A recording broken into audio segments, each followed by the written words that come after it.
Hello दोस्तों, कैसे आप सभी लोग। बात करते हैं आज दिल्ली पुलिस के प्रैक्टिस सेटों की। आज शुरुआत करते हैं। ऑफलाइन बैच कोई लेना चाहता है, ओम एजुकेशन जब रामगढ़ में ऑफलाइन बैच चल रहे हैं दिल्ली पुलिस के। और कोई भी बच्चा अगर यूट्यूब से पढ़ना चाहता है तो प्रैक्टिस सेट 1 से शुरू करेंगे। जितने भी इसके पूछे हुए क्वेश्चन है सारे पेपरों के सोल्यूशन यहाँ करवाए जाएंगे, ठीक है। तो इसलिए पूरे चैनल को ज्यादा से ज्यादा सब्सक्राइब और शेयर कर ले, और ज्यादा से ज्यादा शेयर करें जिससे सभी बच्चों को फायदा हो जिनकी दिल्ली पुलिस के एग्जाम है। बढ़ते आगे क्वेश्चन नंबर 1 से। आओ बेटा, आओ बेटा क्वेश्चन की तरफ बढ़ते हैं। देखो क्वेश्चन पे बढ़ने से पहले दिल्ली पुलिस कांस्टेबल एग्जीक्यूटिव का 2023 का पेपर था। ये 3 दिसंबर 2023 फर्स्ट शिफ्ट में लगा था। तो ये चीज देखते हुए ये पेपर उठाया हुआ है सर का। ये 15 क्वेश्चन है, सारे सोल्व करा देते हैं जो दिल्ली पुलिस में पूछे हुए हैं, ठीक है। एक बार सारे क्वेश्चनों को देख लेना, किस हिसाब से पेपर आता है तुम्हें समझ में आ जाएगा। आओ बढ़ते हैं। क्वेश्चन क्या दे रखा था? क्वेश्चन दे रखा था एक लड़का अपने घर से निकलता है 5 किलोमीटर पर घंटे की स्पीड से चलता है। बेटा देखो इधर थोड़ा छोटा कर लेते हैं क्वेश्चन को जिससे कराने में आसानी हो। ये लो, देखो कोई लड़का निकला अपने घर से, ये घर होगा उसका, यहां से घर से निकलता है और कहां पे जाता है? स्कूल। जाते टाइम की स्पीड दे रखी है 5 किलोमीटर पर घंटा, और आते टाइम की स्पीड कितनी दे रखी है? 10 किलोमीटर पर घंटा। आप लोगों को ये पता होना चाहिए कि डिस्टेंस सेम चले, कभी भी डिस्टेंस सेम चले तो हमेशा याद रखो औसत चाल निकालने के लिए आसानी होती है। जितनी दूरी कोई जा रहा है उतनी दूरी दोबारा आ रहा है, तो आप तो इस एवरेज स्पीड के लिए क्या लगा के आओगे? एवरेज स्पीड के लिए आप लोग लगाओगे 2xy upon x plus Y. यहाँ पे x पहली चाल रहेगी, जो पहली चाल दे रखी है x रहेगी बेटा, और दूसरी चाल क्या रहेगी? y रहेगी। बस इसको पुट करके आना था 2 इंटू 5 इंटू 10। आप बोलेंगे यस सर। देखो इधर दोनों चालों का योग कर देते, 10 और 5 15 होता है बेटा, 5 से काटते तो 3 बार, और ये 2 से गुणा किया तो बस 20 बट्टा कितना हो गया? 3। समझ में आ? जब इसको डिवाइड करके लिखेंगे तो 6 से ही 2/3। ये चाल आई है आपके तो किलोमीटर पर घंटे में। देखो सारी यूनिट किलोमीटर पर घंटे में, और ये आपका राइट आंसर होगा। समझ में आ? सभी को समझ में आया होगा? कोई दिक्कत किसी को? अगर किसी को दिक्कत भी आ रही है एक बार बैक करके वीडियो को देख लेना। आगे बढ़ते हैं सेकंड क्वेश्चन की तरफ, ठीक है। ये देखो सेकंड क्वेश्चन। सेकंड क्वेश्चन क्या पूछा था? 3 इकाई त्रिज्या और 8 इकाई ऊंचाई वाले एक बेलन में रखी जा सकने वाली सबसे लंबी छड़ की। ये देखो अच्छा क्वेश्चन आया था थोड़ा। ये सबसे लंबी सीधी छड़ की लंबाई पूछी थी। आप लोगों को पता होना चाहिए बेलन का, जो बेलन का शेप होता है वो इस टाइप का होता है। ये बेलनाकार आकृति होती है जो भी राउंड में होती है। ये इनमें हाइट भी आती है इस तरह से। ये लंबर थी, बेलन ले लिया। यहां से केंद्र से, ये केंद्र से यहां से ये दूरी ले लेते एक बार। केंद्र, ये केंद्र से ये दूरी होगी त्रिज्या, ये आर होती है। और ये जो यहां से केंद्र की दूरी ये एच होती है। आपको ये पता होना चाहिए। अब मैं कोई भी जब इसमें डाल रहा हूं सीधा, कोई बोतल इस टाइप की सीधी खड़ी हुई, बोतल पे कोई भी चीज अगर सीधा रख रहे हैं तो उसके हाइट के बराबर आएगी, लेकिन उसको थोड़ा सा तिरछा कर दे, यानी इस किनारी से, यानी इस किनारी से इस किनारी तक ऐसे ऐसे खड़ा कर दूंगा उसको, तो मेरे को बताओ लंबी चीज आएगी कि नहीं आएगी? आप लोग बोलेंगे ये सर आएगी। तो ये पूरा इसका बेस हो गया, ये तो पूरा बेस हो गया। और ये चीज तो आपको ये दे रखा है, देखो आपको देखो ऊंचाई दे रखी है 8 यूनिट, तो ये हाइट 8 यूनिट थी ये सारी, ये वाली, ठीक है ना। और ये देखो आर, आर कितनी दे रखी है आप लोगों को? वहां पे देखो 3 दे रखी है, 3। तो ये भी 3 हो गई और ये भी 3 हो गई। ओवरऑल की तैयारी बेटा 6। बस पाइथागोरस प्रमेय लगा देते आप। अगर ये यहां से 6 है और ये 8 है तो ये कितना होगी बेटा? 10। तो इसका राइट आंसर कितना रहा था? 10। सबको समझ में आया? इस तरह से आपको मैनेज करके आना था एग्जाम में। आगे बढ़ते बेटा, ठीक है। फिर भी किसी को प्रॉब्लम है बैक करके एक बार देख लेना जरूर। आगे बढ़ते क्वेश्चन नंबर 3 की तरफ। 3 देखो बेटा, तीसरे क्वेश्चन की तरफ बढ़ते हैं। देखो तीसरा क्वेश्चन क्या पूछा था? किसी व्यक्ति की आय पहले 10% बढ़ती है और बाद में 10% घटती है। जब भी ऐसा क्वेश्चन आए आप लोग देखो ये चीज भी यू ले लो तो भी आंसर आएगा a प्लस बी। फॉन्ट थोड़ा बड़ा कर लेते हैं इसका, ये लो, a plus B plus A B बटा 100 करके भी बच्चे कर लेते हैं। तो आप इसमें रख दोगे 10% प्लस वाला था, 10% माइनस वाला, प्लस 10 गुणा 10 करके आओगे, बटे 100 करके आओगे। जो भी आएगा परसेंट में आएगा, तो ये तो कैंसिल आउट हो गए, 2 जीरो से 2 जीरो कटा। ये माइनस था, ये प्लस था, प्लस माइनस क्या होगा? -1। और -1 क्या दिखाता है? कमी। तो वर्दी वाले तो आंसर ही नहीं है, कमी वाला आंसर है। तो कौन सा आंसर आएगा? 1%। समझ में आया? ये चीज ध्यान रखो। ऐसे ही कोई चीज मान के तुम खुद से भी कोई भी चीज मान के कर सकते हो तो भी राइट आंसर आएगा। जैसे एक बार देख लो, जैसे मान लो तुमने माना तुम्हारे पास 100 था, किसी व्यक्ति की आय 100 रुपए थी, ये मानो आय पे 10% बढ़ती है। जब भी कोई चीज इंक्रीज करेगी तो किसके ऊपर जाती है? 100% के ऊपर। तो 100% का कितना हो गया बेटा? 110 बटा 100 लिख सकते हैं। फिर दोबारा क्या हुआ? 10% घट गई तो 90 बटा 100। समझ में? जब 10% बढ़ी तो इंक्रीज कर गई और दोबारा 10% डिक्रीज कर गई। डिक्रीज कितना हुआ? 100% में से 10%, तो 90 के बराबर। देखो 2 जीरो से ये कैंसिल आउट हो गया, ये जीरो से कैंसिल आउट, इसको इससे गुणा किया तो 99। 100 से 99 होने के लिए कितने परसेंट कमी दिखाओगे, ये समझ में आया, यहां तक किसी को तकलीफ, ठीक है ना। आगे बढ़ते हैं, देखो आगे वाले क्वेश्चन की तरफ बढ़ते, आओ क्वेश्चन नंबर 4। क्वेश्चन नंबर 4 में क्या पूछा था आप लोगों से, HCF पूछा था। HCF क्या होता है, हाईएस्ट कॉमन फैक्टर होता है। देखो क्या पूछा, 408 और 1309 का महत्व तो समाप्त प्रत्यय ज्ञात करें, what is the highest common factor. HCF को बोलते ही यही है, ठीक है ना, फुल फॉर्म है इसकी, ठीक है। तो 408 इसका HCF निकालने के लिए तुम्हें क्या करना चाहिए, इसका रेशियो लेना चाहिए, ठीक है ना। HCF जब भी निकालोगे रेशियो, लेकिन रेशियो मेथड तो है ही, 408 है और एक कौन सा दिख रखा है, 1309, ये चीज सबको दिख रही है, ठीक है ना। अब 408 का इसका रेशियो लूंगा, उससे अच्छा मैं ऑप्शनों पे जाऊंगा। देखो ये किसका मल्टीपल है, 9 और 3 का, इसमें 3, देखो 9 और 3 नहीं, 6 और 3, किसका मल्टीपल है ये, 6 और 3 का। तुम बोलोगे ये सर 6 और 3 का मल्टीपल है, तो 6 इंटू 3, देखो इसमें 2 का भाग जाता है लेकिन इसमें नहीं जाता, क्योंकि इस 6 में फिर 3 इंटू 2 है। समझ में आने लग गया क्या, देखने का तरीका बता रहे सर, डायरेक्ट कैसे देख के आओगे। तुमने देखा सर 3 का भाग, इसमें 8 और 4 12 जाता है, 9 3 और 1 4 होता है।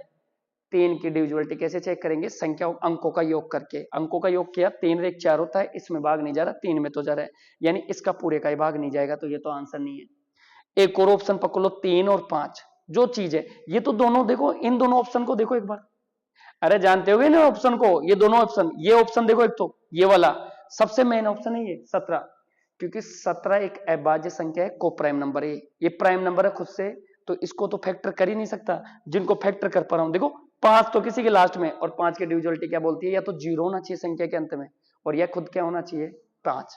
तुमने देखा सर 5 और 0 तो नहीं है, तो 5 का भाग ना तो इसमें जाएगा ना इसमें, तो ये तो गया, 3 का जा ही नहीं रहा था, तो ये भी आंसर नहीं हो सकता। तो कितने आंसर कर दिए, ये दोनों आंसर नहीं हो सकते। अब 7 और 3, देखो 7 और 3 का चेक कर लो, 3 का चेक कर लिया, ये तो आंसर में ही नहीं है।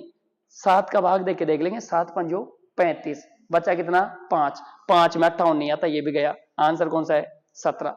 और याद रखना जब भी सहभाज्य संख्या होगा पेड़ दे देना, सहभाज्य संख्या यानी प्राइम नंबर दे देना तुम्हें, तो हमेशा याद रखो उसी को चेक करके देख लेना है सबसे पहले।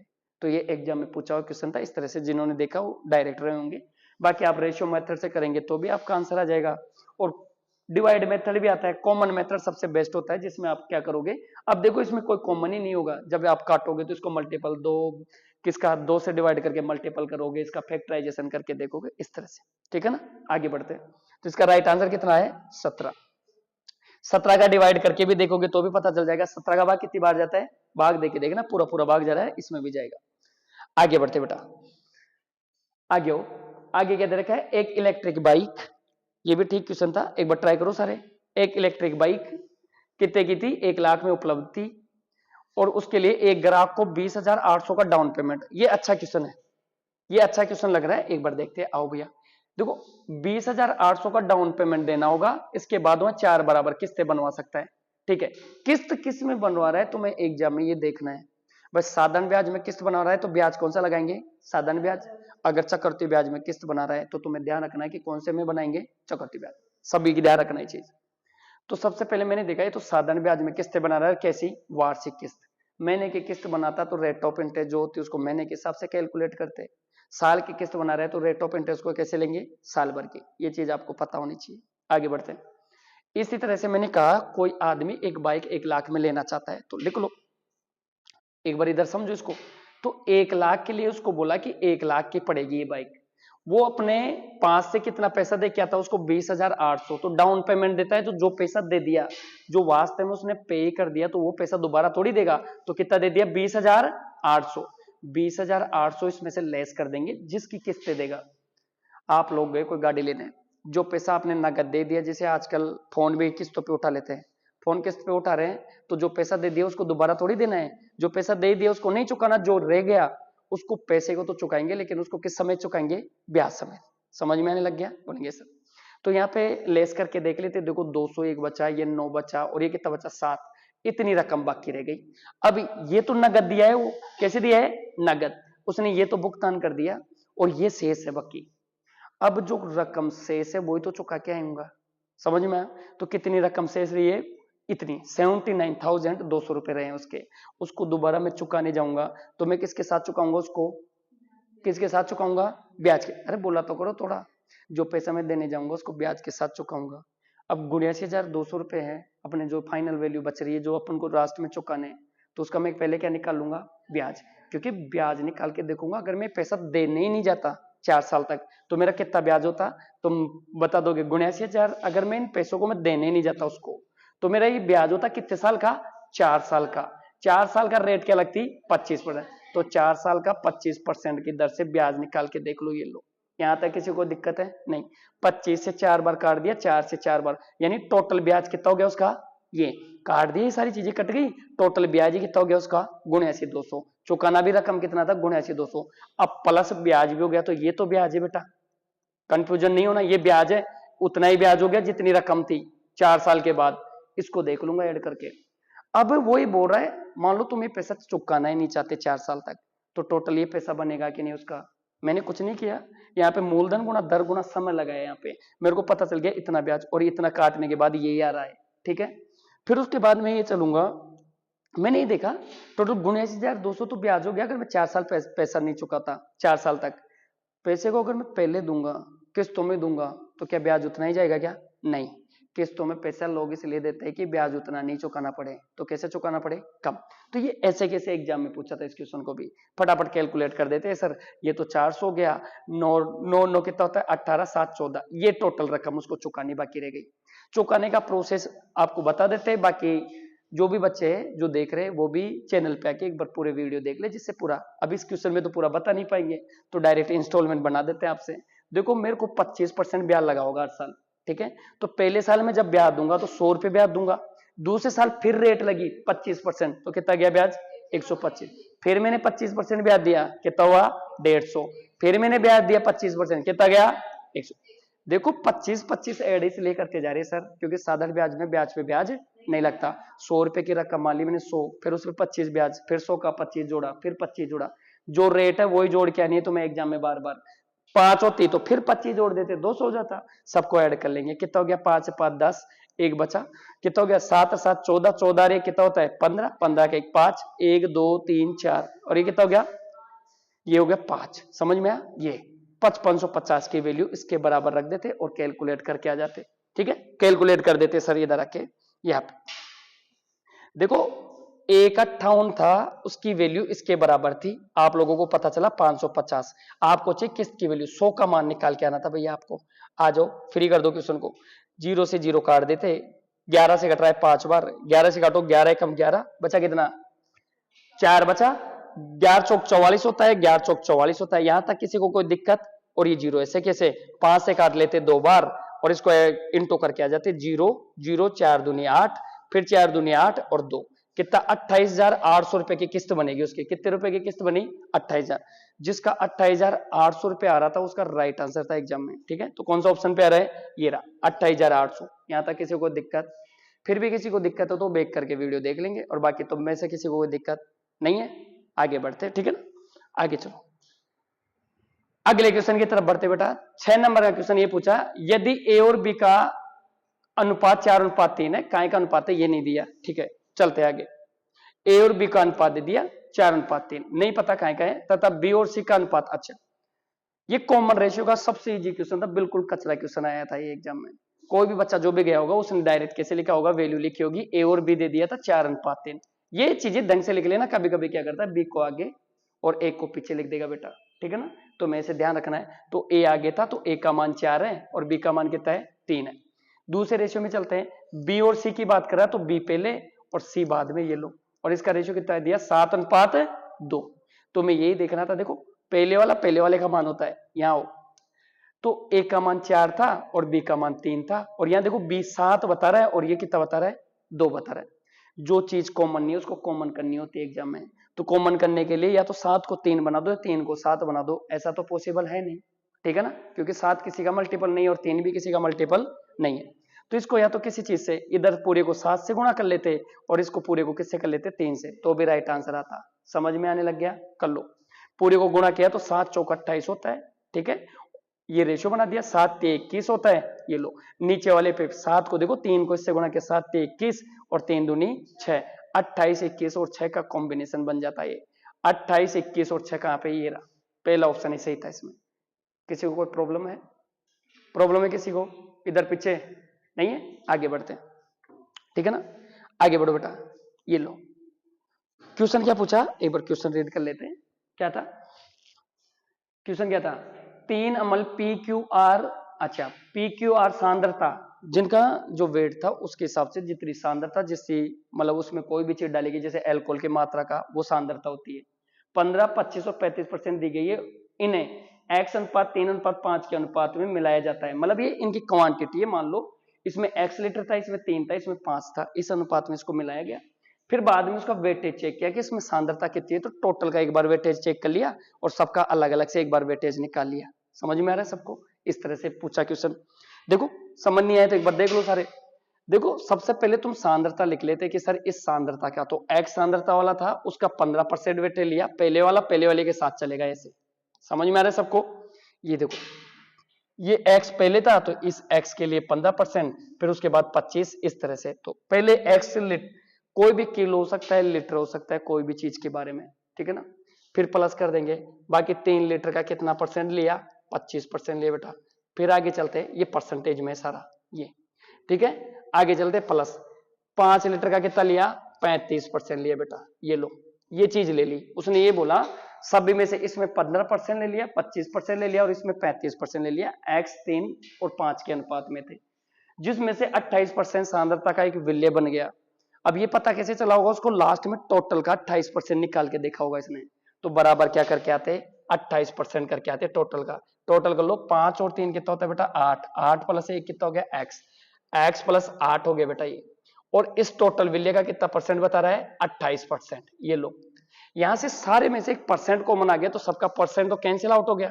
ये लो ये परसेंट तो कैंसिल आउट हो गया। कैलकुलेट कर लो, 15 को इससे गुणा करते हैं तो 15x हो गया। इसको गुणा करो 25 से, 3 को गुणा किया 75 होता है, इसको गुणा किया तो कितना होता है? कितना होता है? 175 हो गया, ठीक है ना। 5 देखो 5 25 2 5 15 2 17, ठीक है।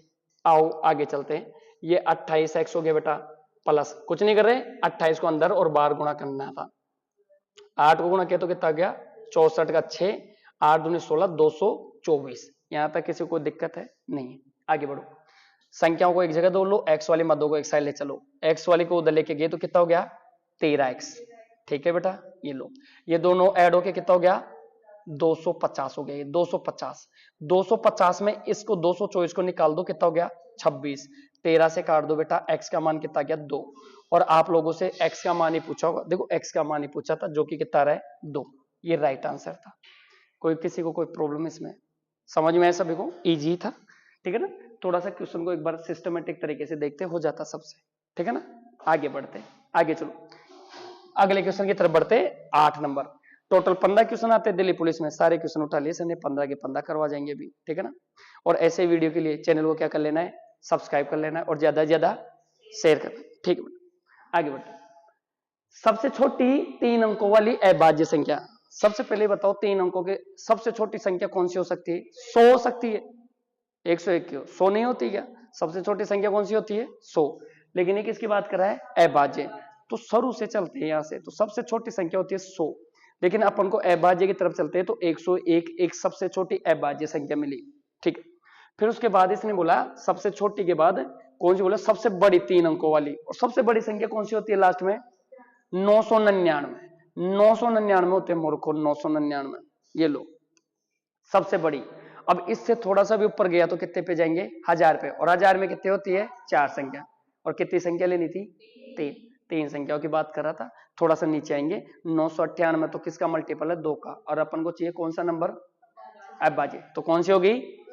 997। देखो 997 प्राइम नंबर है, ये पता होना चाहिए था। जिसको पता था अच्छी बात थी, और जिसको नहीं पता था वो ऐसे करके ढूंढ लेता एक बार, इसमें भाग जाता है नहीं जाता, ठीक है। इन दोनों का टोटल ही पूछा था। देखो क्या पूछा था? उन संख्याओं का योग ज्ञात करें, दोनों को जोड़ के आना था बेटा। इसमें 101 और जोड़ देते, कितना हो गया? 8, ये 9 और ये कितना गया? 10। 1098 राइट आंसर था। कौन सा है? ये ऑप्शन सही था, ए ऑप्शन। समझ में आया? क्वेश्चन टफ नहीं आते, लॉजिकल आते हैं, क्योंकि इजी टू मॉडरेट में सेट करते हैं एग्जामिनर क्वेश्चनों को। अब इसमें ऐसा कुछ था क्या? बस ये ढूंढना था अभाज्य संख्या कौन सी है, दोनों का टोटल पूल लिया, ठीक है। आगे बढ़ते, आगे हो। इस क्वेश्चन को देखो, एक विशाल धातु के गोलाकार गेंद को एक त्रिज्या दे दी 12 सेमी और इसे बाहरी सतह पर पेंट करने की आवश्यकता है और 7 प्रति मीटर की दर से पेंटिंग की लागत कितनी होनी चाहिए। देखो इधर गोलाकार बॉल होती है, एक तो होता है गोला सर्किल, वो अलग है, वो तो 2D आकृति होती है। गोला एक गेंद होती है, गेंद तुम्हारे पास एक गेंद जैसा कुछ है, तुम उसके चारों तरफ क्या करवाना चाहते हो, कलर।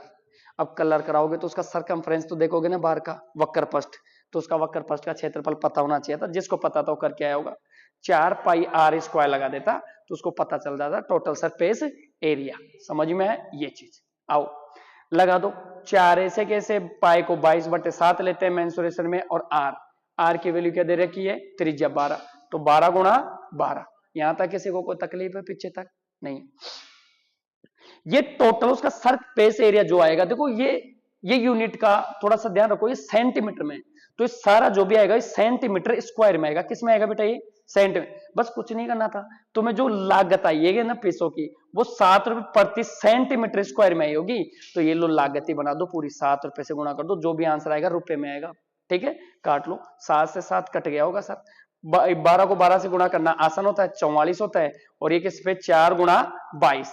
देखो जब भी तुम्हें लगे ना कैलकुलेशन बड़ी है, तो सबसे पहले एक चीज ट्राई जरूर करके देख लेना एग्जाम में, कौन सी, यूनिट डिजिट। 4 दूनी 8, 8 चौक 32, यानी यूनिट डिजिट 2 आएगा। कौन कौन से में 2 है, एक में 2 है, तो पहला ही आंसर था इसका। समझ में आने लग गया? ये जरूर अप्लाई कर लेना सर के बोलने से। कभी भी तुम्हें लगे इनको गुणा करना पड़ेगा तो ये अप्लाई जरूर करके देख लेना। बाकी अप्लाई कर देते सर, देखो ये 11x2 है, किसी को मान लो 22 की टेबल भी नहीं आ रही, तुम्हें करने से मतलब होना चाहिए एग्जाम में। कलाकारी गई बाढ़ में, समझ में आया?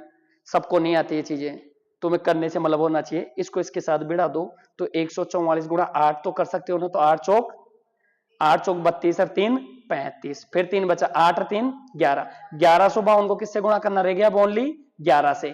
समझ में आया? 11 दूना 22, 11 पंजो 55 और 2 57, 5 11 कम 11, 11 5 16, 1 11, 11 और 1 कितना हो गया 12, 12 672 नहीं आ रहा क्या? समझ में आने लग गया? तो चीजों को फैक्टराइजेशन मतलब तोड़ के छोटा बना के फिर इंटू करके आना है, अगर नहीं आता। क्वेश्चन छोड़ना कोई सॉल्यूशन नहीं होता, ठीक है ना? करके आओगे तो नौकरी मिलेगी जल्दी, क्योंकि जो क्वेश्चन करके आते हैं और राइट करके आते हैं उन्हीं को नौकरी मिलती है, सबको नहीं। ये दिमाग में डाल लो, ठीक है ना? क्वेश्चन करने भी सही है, क्यों, नेगेटिव भी है, और नेगेटिव मार्किंग में दोबारा ज्यादा रिवर्स में ज्यादा आते हैं बच्चे। तो इन चीजों को ध्यान में रखते हुए चलोगे, ठीक रहेगा। आगे बढ़े, यहां तक किसी को दिक्कत इधर पीछे तक नहीं है? इस तरह से इसका राइट आंसर होगा 12,672, ठीक है ना? रुपए में ही आंसर, क्योंकि उसने पैसा पूछा था, कितना पैसा लगेगा, लागत। आगे 10 नंबर के क्वेश्चन की तरफ बढ़ गए, 3-4 क्वेश्चन और बचे, वो और कर लेते हैं, ठीक है?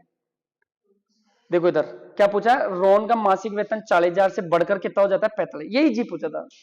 कुछ क्वेश्चन थोड़े से ठीक डालेगा, कुछ थोड़े ज्यादा इजी डाल देगा, इस तरह से ऐसे बनता है। तो ऐसे क्वेश्चनों पे तुम्हें डायरेक्ट बैलेंस बना के आना। तुमने देखा 40,000 से कितनी होगी 45, तो कितनी बचत आने लगी 5,000, ज्यादा बढ़ी कि नहीं बढ़ी? और उसने ये पूछा था मासिक वेतन में कितने % वृद्धि हुई, ये तो तुमने कहा सर 40,000 की जगह 45,000 आने लग गए उसके पास, तो 40,000 पे हुई ना। पहले वेतन कितना था 40। जिस चीज पे एक्शन होता है उसको हमेशा नीचे डालोगे, जिसको समझ नहीं आती चीजें, और जितना एक्शन हुआ उसको ऊपर डाल के परसेंट बनाने के लिए 100% से आओ 4 जीरो से 4 जीरो काट देते हैं। देखो ये 1 जीरो रहेगी, 2 जीरो इधर ले लो, 2 इधर, 4 से काट दो इसको। कितनी बार कटा, 4 से काटा तो 25, 25 का आधा कितना होता है 12.5, 12.5 का दिख रहा है, ये 12.5 राइट आंसर था। समझ में आने लग गया? अरे कुछ नहीं किया, 2 से काटोगे 25 बार, और 2 का भाग 25 का आधा कितना होता है 12.5। कुछ तो ऐसे भी है देखने वाले जो वीडियो को देख रहे, कुछ तो ऐसे बैठे हैं जिनको बिल्कुल पता नहीं है। समझ में है सबको? 12.5%। समझ में है सबको? आगे बढ़ते, आगे बढ़ो बेटा। क्वेश्चन नंबर 12 की तरफ चलते हैं। किसी वस्तु का अंकित मूल्य 250 है, अंकित मूल्य पर x%। देखो अच्छा क्वेश्चन, थोड़ा ठीक, इतना खतरनाक नहीं, थोड़ा नॉलेजेबल। चीजों को एक्स में इनमें डालते, थोड़ा बच्चे देखते कैसे क्या करे, ऐसा कुछ नहीं है, ऐसा कुछ नहीं था। देखो इधर अंकित मूल्य, सबसे पहले तुमने कहा सर एमआरपी दे दी उस वैल्यू की, एमआरपी कितनी दे दी, ये एक बार इधर लिखते हैं सर पूरा सिस्टमेटिक तरीके से इसको। ये लो, सबसे पहले सबको पता होना चाहिए 3 प्राइस होती है मार्केट में। सबसे पहले आदमी क्या करता है, उसको खरीदता है, खरीदने के बाद उसको बेचने की कोशिश करता है, सेलिंग प्राइस। लेकिन सेलिंग प्राइस दे नहीं पाते लोग, इसलिए वो क्या बताता है उसको ज्यादा, तो वो होती है एमआरपी। क्या होती है बेटा वो, एमआरपी, ऐसे बताता है। तो एमआरपी कितनी दे रखी थी? 250। समझ में आया सबको? आगे बढ़ते। उसने कहा अंकित मूल्य, अंकित अंकित कीमत मूल्य पर कितनी परसेंट छूट देता है? X%। तो सारे डिस्काउंट यहीं से मिलते हैं। तुम दुकान वाले के पास जाते हो तो मैं नहीं बोलता क्या रे कितना, तुम नहीं बोलते कि उसको कितनी छूट है, अभी दिवाली आ रही है तो छूट भी देंगे। समझ में आया? आगे बढ़ते हैं। ये कितना दे रखा है इसका? ये दुकानदार को 1.25x% का क्या होता है? लाभ। तो लाभ कहां होता है? क्रय मूल्य से विक्रय मूल्य के बीच होता है। और ये दे दिया 125x% लाभ दे दिया। आओ देखो इधर सारा कचरा कर दिया क्वेश्चन का। x अगर ये नहीं देता तो भी x निकाल लेते। समझ में आया? तो भी निकालना आना चाहिए। अगर ये अच्छा क्वेश्चन बनाता तो ये तुम्हें देता ही नहीं x का मान निकाल के फिर सोल्व आउट करते। ये तो और इजी हो गया। x का मान सीधा ही 10 दे दिए तो 10% ये हो गया।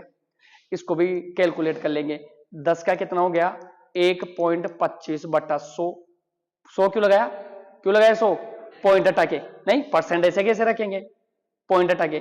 25 से कितनी बार कटा? 25 से 4 बार। 2 दूनी 2 पांचो, यानी 25 का आधा कितना होता है? 12.5% है ये वैल्यू। ये वैल्यू 12.5% आ गई। अब ध्यान से सुनना, कोई व्यक्ति बोल रहा है 250 रुपए पे डिस्काउंट देता है तो बेचा होगा, तो सेलिंग प्राइस। तो 250 रुपए की चीज थी, उस पर डिस्काउंट कितना दिया? 10%।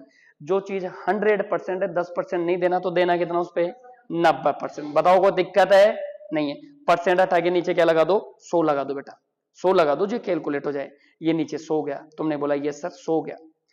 अब आगे चलते हैं। उसने कहा बेचते टाइम इस पे 12.5% का लाभ लूंगा। 12.5% लिखा हुआ है ये। अगर इसको बिन में लिखना चाहूंगा तो कितना लिखूंगा? 1/8। और ये लाभ की बात कर रहा है। लाभ क्या होता है? प्लस होता है अपना। 8 रुपए की चीज पे 1 रुपए का लाभ हुआ तो बेटा कितने की बेच रहा होगा? 9 की। समझ में आने लग गया? तो तुम्हें कुछ नहीं करना था, 9 रुपए के बराबर ये होगी 8 रुपए की। यानी तुम्हें पूछा है कॉस्ट प्राइस का मान। किसका मान पूछा था? कॉस्ट। तो अभी सेलिंग प्राइस नहीं, किस में कन्वर्ट हो गई? कॉस्ट प्राइस में। आओ का लेते 2 जीरो से 9 से 25 कौन सा ऑप्शन सही है?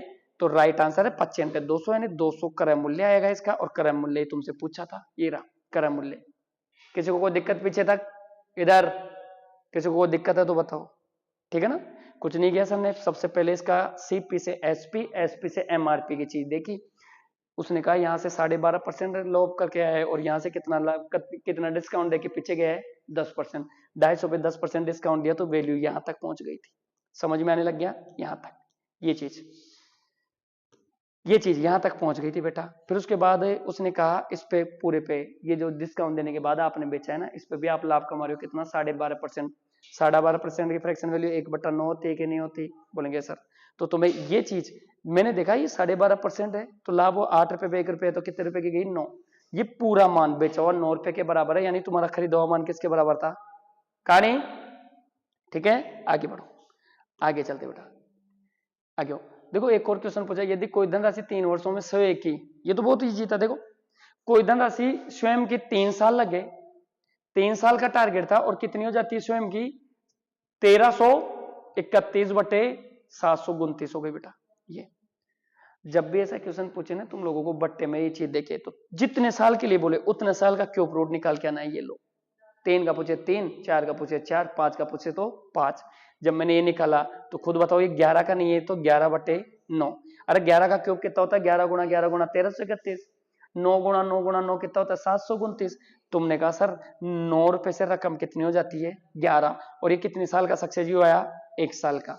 बताओ कोई दिक्कत नहीं। 9 रुपए पे 2 रुपए ब्याज दे रहे हो तुम 1 साल में, तो 2/9, और परसेंट बनाने के लिए 100%। खुद बताओ कितना आ जाएगा? 22.22%। समझ में आ रहा है? ये लो कहानी खत्म। तो 22.22 कितना होता है? 2/9 होता है। तो कहानी खत्म। समझ में आने लग गया? ये जब इसको सोल्व करेंगे तो 22.22 बोल दो, चाहे उसको 22 से ही 2/9% बोल दो, बात एक। समझ में? ये भी जी पूछा था, समझ में आ गया पीछे तक? सबको समझ में आ रहा है? ठीक है, आगे बढ़ते। इसी तरह से सारे सेट सोल्व करा देंगे, जितने भी 50-60 सोल्व है। रोज ऐसे आएंगे, चैनल से जुड़े रहो। जो भी चैनल से जुड़ा रहेगा उनको रोज ये क्लासें मिलती रहेगी। ठीक है ना? और ज्यादा से ज्यादा शेयर कर दो इधर उधर दोस्तों के पास, जो उनको भी फायदा मिलता रहे। ठीक है, आगे बढ़ते हैं। ये भी क्वेश्चन पूछा हुआ है, प्रकाश एक कार्य को 18 दिनों में, ये इजी आते हैं। टाइम एंड वर्क के क्वेश्चन इजी पूछे थे पिछली बार भी, और अब की बार भी इजी डालेगा। ठीक है, फिर भी इजी टू मॉडरेट में क्वेश्चन आ सकता है, थोड़ा सा प्री प्लानिंग। देखो जिन कैंडिडेट्स का नाम है सबसे पहले उनका नाम उठा लेंगे सर। देखो कौन था, एक प्रकाश भैया थे, ठीक है, कर सकता है, और एक मुकेश भैया थे। आओ, मुकेश प्रकाश से 2 गुनी गति से तेजी से कार्य करता है, तो दोनों मिलकर इस कार्य को कितने दिनों में पूरा करेंगे, ये पूछा था तुमसे। तो सबसे पहले तुमने कहा कि सर प्रकाश भैया, पी से प्रकाश ले रहे, जो कि कितने दिन में काम कर देते हैं, 18 दिन में। कोई भी काम था, जैसे तुम में भी कोई काम दे दे घर वाले, तो तुम उस काम को करने जाओगे तो कुछ तो टाइम लोगे ना। अब मान लो तुम्हारी एफिशिएंसी, मान लो तुम खाने में ऐसे बिल्कुल थके थके से हो, तुम किसी काम को कर रहे हो 10 दिन में, और कोई हट्टा कट्टा जाके 5 दिन में कर रहा है, तो क्यों नहीं करेगा, क्योंकि तुम तो थके थके से थे। तुम जिस काम को प्रकाश 18 दिन में कर रहा है, तो इसने ये पूछा था बताओ दोनों मिलकर उस काम को कितने दिन में करेंगे। तो सबसे पहले ये तो पता रहे। और कोई भी इंसान किसी काम को करते ना भैया, एक जैसी ताकत किसी में नहीं होती, सबकी अलग अलग एफिशिएंसी आती है, ठीक है ना। तो सबसे पहले मैं ये देख लूंगा प्रकाश भैया और मुकेश भैया में सबसे अच्छा कामगार कौन है। उसने साफ साफ बोला था, पर मुकेश प्रकाश से 2 गुनी गति से कार्य करता है, यानी कोई भी काम करता है, तो अगर प्रकाश एक काम करता है, इसको समझो, समझने वाली चीज यही है, अगर ये एक काम करता है तो ये 2 काम कर जाता है कोई भी चीज से, ठीक है ना। फिर तुमने बोला सर ये 18 दिन में काम करता है, तो कोई भी काम, मान लो पेड़ों से ले लेते एक बार तुम्हें समझाने के लिए। मान लो किसी फार्म हाउस में गया और 18 दिन तक पेड़ लगा रहा था, ये कितने दिन तक, 18। तो मेरे को बताओ 18 दिन तक पेड़ लगा रहा था और एक दिन में एक पेड़ लगाता है, तो 18 दिन में कितने पेड़ लगाए होंगे मुकेश प्रकाश भैया ने, 18 पेड़। यानी टोटल वर्क कितना आ गया वहां का, ये टोटल वर्क निकाल लिया सर ने। टोटल वर्क कितना आ गया बेटा वहां का, तुम बोलोगे सर 18 आ गया, तो ये टोटल वर्क था, उस टोटल 18 ही पेड़ थे वहां। अगर वास्तव में मुख कैसे करवाते तो 2-2 पेड़ लगाता है ये, तो 2 से भाग दे देते, 18 में कितना था, 9 दिन। लेकिन उसने ये नहीं पूछा, उसने ये पूछा बताओ दोनों मिलके कब करेंगे। तो अपने प्रकाश भी आ जाते हैं ना भैया, एक पेड़ लगाते हैं, मुकेश भी आ जाते हैं 2, दोनों मिलके कितने लगाते हैं, 3। 18 पेड़ों को करवाना था, 18/3 करके आते तो कितने दिन में कर देते दोनों, 6 दिन। कहानी खत्म हो जाती 6 दिन में, और ये राइट आंसर था इसका। समझ में आने लग गया पीछे तक, सबको समझ में आ रहा है। और जिसको समझ नहीं आ रहा है एक बार बैक करके देख ले वीडियो। आगे बढ़ते हैं, ये लो, ये एक और क्वेश्चन है इसके बाद, ये सेकंड लास्ट क्वेश्चन है, इसको भी देख लेते हैं। What is the list common multiple पूछा था। एलसीएम की फुल फॉर्म में होती है लिस्ट कॉमन मल्टीपल, एलसीएम बोलते हैं इसको, ठीक है ना। ये होता है लघुत्तम समापवर्ती, हिंदी में से बोलते हैं इसको, ठीक है ना।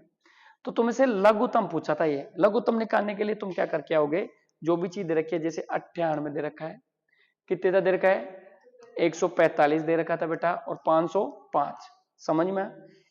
इसका फैक्टराइजेशन करके देखा करो इसको। सबसे पहले तो तुम्हें एलसीएम लेने के लिए तुम्हारे दिमाग में एक चीज डाल लो, जब भी कोई एलसीएम पूछ ले, देखो छोटी छोटी चीजें पूछिए, कोई जगह इजी तो मॉडरेट कर रहा है क्वेश्चन को, कोई जगह एलसीएम में पूछ लिया सीधा, एलसीएम पूछ लिया सीधा ही, 98 में 145 गुणा करके आएंगे, इनका एलसीएम लेंगे तो भी आ जाएगा, जैसे ताड़ी सिस्टम से कोई भी ऐसे करेगा तो भी। तुम्हें यह सोचना है कि सबसे पहले मैं बड़ी संख्या उठा लूंगा सर, उठा ली, तो 505 का भाग तो इसमें जाता है, तो अगले के पास गया, तो इसको चेक करने के लिए सबसे पहले इसके फैक्टर तोड़ लिया करो।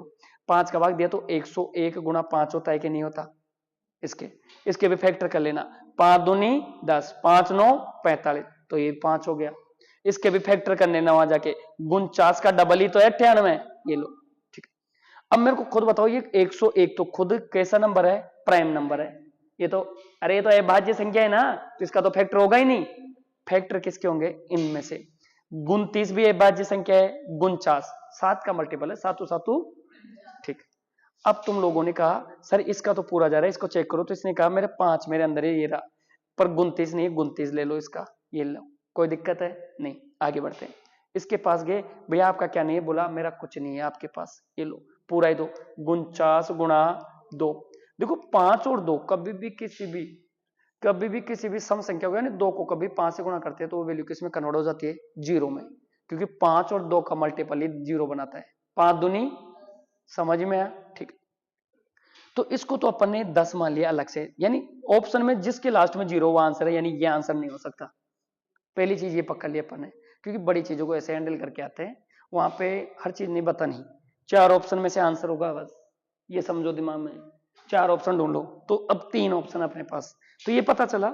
आगे बढ़ते हैं थोड़ा सा, यहां से सर ने क्या किया, ये 101 मान लिया, और इसको क्या मान लिया, यहाँ पे 5, तो ये 5 इस 2 के साथ चला गया, अब ओनली अपने पास बचा है 101, 29, 49, इस तरह से। अब इनको भी मल्टीपल करके कैसे देख के आओगे वो समझ लो एक बार। देखो जब मैं इसको मल्टीपल करूंगा तो सबसे पहले दोनों छोटों को कर लूंगा, तो इसको 50 माइनस 1 समझोगे और इसको कितना समझोगे 30 माइनस 1, ये समझो। जब मैं इसको 50 को इससे गुणा करूंगा तो 5 3 15 यानी 1500 हो गया, 5 इससे गुणा हुआ तो माइनस का 50, फिर माइनस का 1 इससे गुणा हुआ तो माइनस का 30 और माइनस माइनस प्लस। समझ गए क्या बोलेंगे?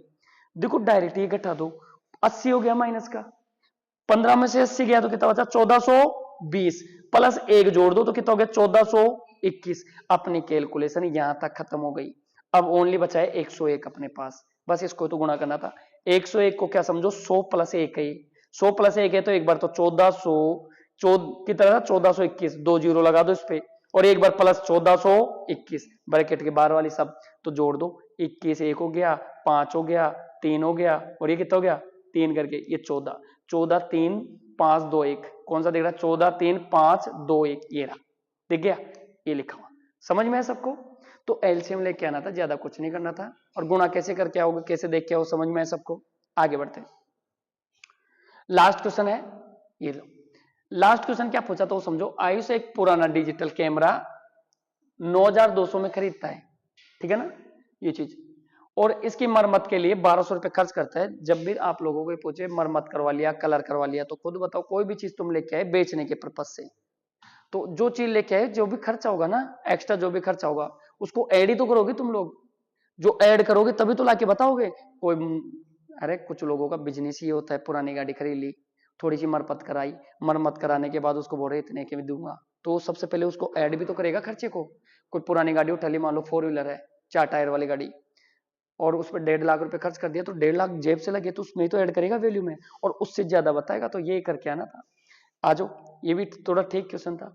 यहाँ पे देखो 9200 में खरीदता है और उसकी मरम्मत 1200 में, तो किसी से पुराना कैमरा लिया 9200 में और इसने खरीदा होगा बेचने के लिए, और 1200 रुपए की मरम्मत कराता है उस पर। समझ में आया? एक्स्ट्रा खर्च है ये, ठीक है। ये 1200 रुपए अलग से खर्च कर देता है उस पर। टोटल कितना खर्चा हो गया, ये एक्स्ट्रा खर्च है बेटा, एक्स्ट्रा, ठीक है। ये एक्स्ट्रा खर्चा 1200 कर देता है यदि आयुष। अब टोटल आयुष से कितना खर्चा हुआ ये तुम्हें देख के आना था। 9200 जेब से दिए, बाद में 1200 की मरम्मत करवा ली, टोटल कितना खर्च हो गया बेटा, ये 10,400 हुआ नहीं हुआ। फिर उसके बाद आगे बढ़ते हैं। आगे बढ़े तो 1200 रुपए में बेच देता है, तो ये टोटल कॉस्ट प्राइस पड़ेगी उसकी सीपी, भाई ये उसके पॉकेट में से लग गया। फिर आगे चलते हैं। फिर उसने बेच दिया कैमरे को, और वो बेच के बोला कितने में बेच दिया 12,000 में। आओ 12,000 रुपए में बेच दिया, खुद बताओ ओवरऑल कितना लाभ हो रहा है उसको। टोटल उसके पॉकेट से 1200 खर्च 9,200 करा, तो टोटल खर्चा कितना हो रहा था 10,400 का। 12,000 में बेच दिया तो मेरे को बताओ कितने रुपए का लाभ कमा लिया, कितने का 1,600 रुपए का। दोनों का अंतर लिया 12,000 में 10,400, 1,600 रुपए का लाभ हुआ है। लाभ किस पे हुआ, हमेशा सीपी पे होता है, क्रय मूल्य पे। तो 1,600 रुपए का लाभ हुआ है सर, कितने पे 10,400 गुणा 100% करके आओगे। समझ में आया सभी को? 2 जीरो से 2 जीरो। देखो इस जीरो को भूल जाओ, इसको थोड़ा सा देखो, क्या इसका 1.5 गुना नहीं है ये? अरे 104 का 1.5 गुना नहीं है, 1.5 गुना। 1.5 गुना क्या होता है 3/2, 1.5 काटा 2 5 10, 2 दूनी 4। तुमने कहा देखो 2 दूनी 2 5 10, 2 दूनी 4 गुणा करेंगे तो 6 5 15, 156, ये तो 160 है, लगभग 1.5 गुना, यानी 15 के आसपास जाएगा आंसर, 15। और देखो दूर दूर ऑप्शन देगा जब भी देगा, तो 15.38 पूरा भाग देके देख लेना। समझ में? तो ये दिल्ली पुलिस का सारा पूछा हुआ पेपर था। कोई पेपर ज्यादा टफ नहीं था, कुछ क्वेश्चन इजी तो मॉडरेट थे, कुछ इजी थे। इस तरह से सेट होते हैं। इजी का जो टाइम होता है उनको जो टफ क्वेश्चन आते हैं उन पे लगाते हैं। इस तरह से अगर मैनेज करोगे तो तुम्हारे सारे क्वेश्चन होने लग जाएंगे एग्जाम में। और ऐसे रोज एक एक पेपर सोल्व कराते रहेंगे। जो ऑफलाइन में आके यहाँ देखना चाहता है होम एजुकेशन में, रोज ऐसे सोल्व करवाएंगे। और कोई ऑनलाइन देखना चाहता है तो चैनल से जुड़ जाए, सब्सक्राइब कर ले, ज्यादा से ज्यादा शेयर करें। ठीक है, धन्यवाद।